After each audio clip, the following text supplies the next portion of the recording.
Miss Captain, meron din ako regalo sa iyo.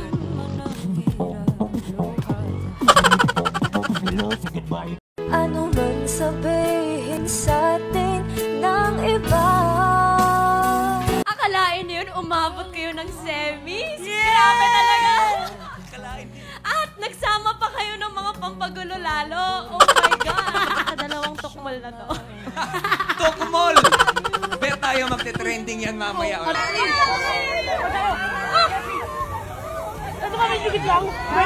Kumain ka na ba? Ba't ako binigyan mo? Thank you! Birthday ko kasi Chris. Kailan birthday mo? Bukas. Chris, thank you! Happy birthday! Sana lagi kang masaya. Thank you! Happy birthday! Hi, Ka! Let's all welcome Miss Catherine!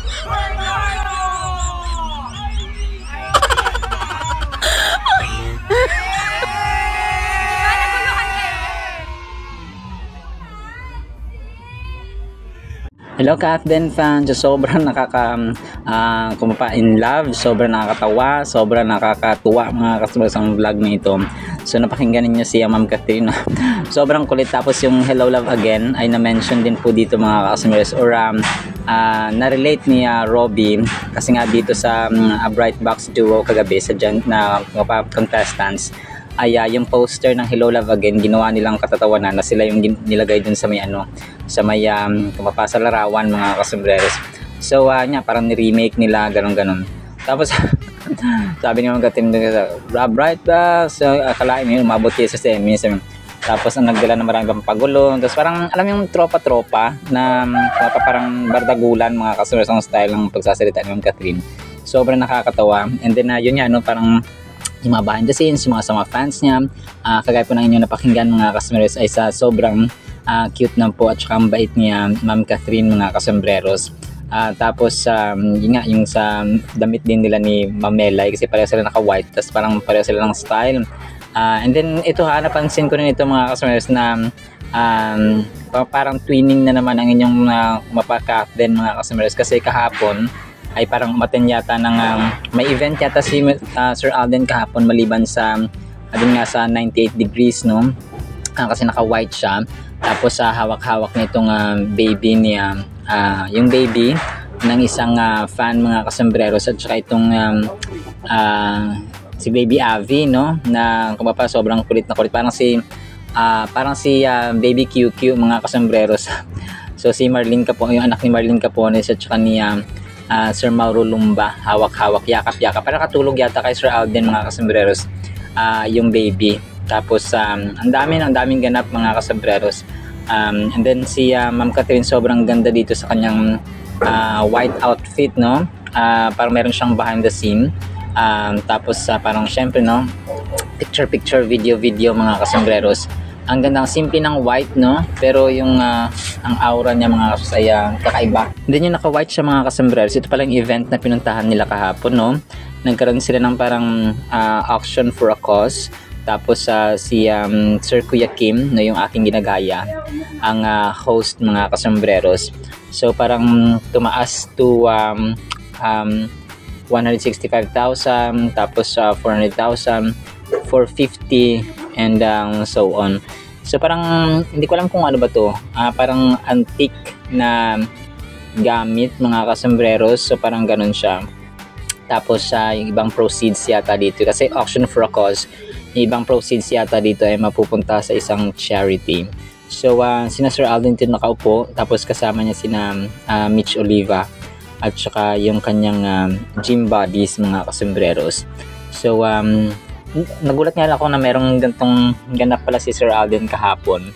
Tapos habang sila ay kumakain tapos nakikinig at saka nanonood kay Kuya Kim. Tapos yung parang bid na amount na minention ni Sir Alden, 160,000 sa kanya Tapos may mas mataas pa doon pero hindi yata niya kinuha ito mga kasambreros. So yun po parang nagulat ako na merong gantong event sila kahapon. So yun po mga kasambreros. And then abang-abang tayo kasi dun nga sa SOTF or Stars on the Floor nila. And then ito, na sobrang cute ni Sir Alden dito. Pero alam ko medyo matagal na to. Sa Oxycure niya yata ito na it's either Oxycure or Casino Plus mga kasombreros na kumapa na photo shoot or taping or TV commercial mga kasombreros kasi parang medyo bata pa yung itsura niya dito. Pero in-upload kasi ng isang admin kagabi. So parang nagbabasa siya ng script and then pero parang ko ito, Oxycure mga kasombreros. So para siyang iba yung mukha niya kasi yung buhok niya ay parang Aladdin Dong Dantes dati. So yun po mga kasombreros. And then ito, alam ko dati pa na picture si Ma'am Catherine pero sobrang ganda dito sa kulay white at saka red na lipstick mga kasombreros. Tapos yun nga, naihambing siya dito sa may kanyang outfit kagabi sa Pilipinas Got Talent na kulay white yung dress tapos sobrang red ng kanyang lipstick mga kasombreros. So sobrang cute ng inyong Ma'am Catherine mga kasombreros. And dito talaga pansin ko talagang pagiging mabait niya sa fans mga kasombreros at kakwela. Yan, sobrang parang tropa-tropa habang nagpa-picture tapos may mga paano pa ng mga mata, ganun. So parang nang papasok pa siya. Mabuti na lang parang hindi mulan kagabi sa kanilang live show mga kasombreros sa semifinals ng Pilipinas Got Talent. So kagabi parang pumili sila ng mga panalo na si JB Bangkaya, yung may apoy-apoy yun yata yung nanalo na isa. Tapos yung tumbling si Jessie J. So yun, so dalawang J mga kasombreros ang nanalo. So yun, parang parang tropa-tropa lang ito si Ma'am Catherine ng mga bata, no? Ng mga kuwapa ng mga fans sa labas ng Pilipinas Got Talent. So yung iba English speaking pa. So yun po mga kasombreros, no? Alright, so actually sa ating captain item sana pipagin po natin ang Word of God. At para po sa ating Word of God mga kasombreros ay sobrang ganda po nito. Very practical and spiritual po ito mga kasombreros. Ang title natin, Malumanay Dapat. Proverbs 15 verse 1, a soft answer or gentle answer turns away wrath, but a harsh word stirs up anger. Sa Tagalog, ang malumanay na sagot nakakapawi o nakapapawi ng galit.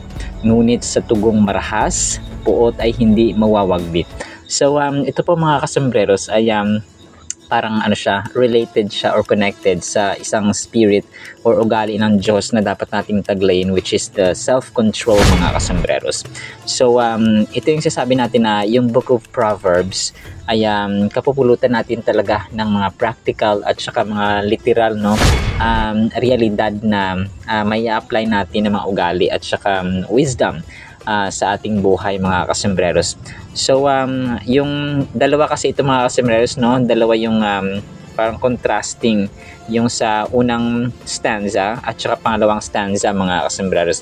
Dalawang contrasting behaviors when it comes to communication mga kasombreros or pakikipag-usap. So this is applicable sa ating tahanan, sa ating trabaho, sa ating paaralan, sa kung saan man mga kasombreros tayo mapunta, sa ating pang-araw-araw na pamumuhay, let's say sa palengke, pupunta tayo sa ganito, makipag-usap tayo sa mga customer service, makipag-usap tayo sa mga empleyado sa kung saan-saan. So, kahit sa stranger. So, in general, ay yung way of communication or way of talking or speaking mga kasombreros sa tao, okay? A gentle answer or soft answer mga kasombreros has the power to diffuse tension and prevent escalation. Kwento ko lang, mayroon akong best friend nung college mga kasombreros na Christian din siya, mas nauna siya naging Christian mga kasombreros, and lalaki siya, malaki yung boses niya, pwede siyang talagang pang DJ mga kasombreros. So industrial engineering yung kanyang course at that time. Tapos ako naman po ay masscom. Tapos sobrang laki ng boses niya, parang siya, pwede talaga pang radio. Tapos may mga times na syempre pag nasa organization or nasa pero nakikita mo talaga siya ng na parang kahit may problema, malumanay pa rin. Kahit na parang required na tumaas ng boses, parang low pa rin ang boses niya mga kasi ang sarap niyang kausap, ang sarap niyang kasama kasi very soft, very gentle at saka malalim yung kanyang boses, mga kasembreros. So parang isipin na natin yung mga nagtatrabaho sa radio station or yung mga nagtatrabaho sa voice over companies, mga kasembreros. So ganun siya. So dito ko na naalala, mga kasembreros, kasi yung gentle na pagsagot, no? Yung gentle na pansin natin ha, kapag naputos ka sa anak mo, kunwari pasigaw, no? Oy, laban mo na yan, laban mo na yung mga dito. Oh, gas mo to. Oh, ito, linisan mo to. Oh, ito, gawin mo to. Kaysa sa, gawin mo to. 'Di ba? Nagkakaroon talaga ng ng ibang response, ibang impact, mga kasembreros, kapag malumanay yung ating pagsabi or pagkakasabi, mga kasembreros. Kung yung malumanay kasi ay nagpapakita na may lambing, may love, mga kasembreros. Kumpara mo doon sa una, yung sa pangalawa, mga kasembreros, na yung marahas at saka may galit, no? Parang pasigaw, mga kasembreros. So this verse teaches us an important lesson about the impact of our words on others. We are reminded that how we respond in conversation can shape the atmosphere around us. Kung kaya nga sasabi natin, sometimes it's not about the words, it's not about the content that you deliver, that you tell someone. It's about how you say that thing or that information or the message, mga kasembreros. Kasi nga, no, dalawang tao, for example, nagkakaroon ng disagreement, no? Yung isa is nagre-respond, mga kasembreros, with a gentle and respectful tone. Tapos yung isa naman ay nagre-respond ng ng pagalit, no, ng harsh, no, combative tone, mga kasembreros. Parang may kaaway. May mga taong ganoon, di ba? Parang normal naman nila na pag-usap, pero parang may kaaway kasi nga yung boses and the way they talk, the way they deliver the message na lumalabas sa kanilang bibig, mga kasembreros, ay mataas, no? Parang parating may microphone, mga kasembreros, at saka amplifier ang mga bibig. So nakakapag-build actually ng good relationship yung mga taong may malumanay na way of talking, kumpara natin sa mga harsh at saka mga matatalim ang dila, mga kasembreros. So connected ito yung verse na ito, mga kasembreros, dun sa self-control na sinasabi niya na, but the fruit of the Spirit is love, joy, peace, patience, kindness, goodness, faithfulness, gentleness, and self-control. So gentleness and self-control, mga kasembreros, actually dalawa ay related dito. So one powerful lesson we can take from Proverbs 15:1 is the importance of self-control. So gaya na mention natin. So as individuals, we may find ourselves responding to situations instinctively. However, no, exercising self-control allows us to transform our response. So kapag na-develop sa atin, mga kasembreros, yung self-control, yung pagiging malumanay po, ay makakapag-develop tayo ng good and harmonious relationship talaga, mga kasembreros, sa sa kapwa-tao natin, especially no, sa ating mother to children or parent to children, and then children to parents relationship, tapos husband and wife relationship, tapos sibling, sister to brother, brother to sister relationship, o sister to sister, and sibling as a whole, mga kasembreros, ay nagkakaroon tayo ng halimbawa, nagpaplano kayo, tapos yung isa pasigaw, tapos isa pasigaw din. So wala kayong ma-accomplish, mga kasembreros, na plano na magandang plano kapag lahat po ay pasigaw. Pero kapag yung mga malumanay, no, tsaka normal, mga kasembreros, na you have that one goal na ma-accomplish ninyo na plano, mga kasembreros, ay makakabuo kayo ng good outcome or productive result, mga kasembreros. Another essential lesson is recognizing the value of emotional intelligence. So, yon, EQ, mga kasembreros, kasi meron tayong intelligence quotient, diba, yung IQ. So, emotional intelligence is also considered sa verse na ito, mga kasembreros, no? Napakaganda kasi sometimes maraming mga tao but they don't have that emotional intelligence. So more on intelligence quotient sila, pero emotional intelligence or emotional quotient ay wala, mga kasembreros. Cultivating emotional awareness enables us to respond with understanding. For instance, if someone shares their feelings or concerns, the ability to respond gently and compassionately opens doors for constructive conversations. So ibang-iba talaga, mga kasembreros, kapag meron tayong gentleness or self-control mga kasembreros. And nag-illustrate yung verse na ito ng napaka-profound na mapapower of our words talaga in the way we deliver. At may potential, may effect talaga, may impact talaga mga kasembreros. Pasigaw ba or malumanay? Pero dapat ay malumanay kung kaya yung ating title mga kasembreros. So nawa po ay may apply din po natin, no? Every day is a process of construction our character mga kasembreros. Even I mga kasembreros ay subject to everyday construction and processes ng character, developing our good character mga kasembreros as Christ-like.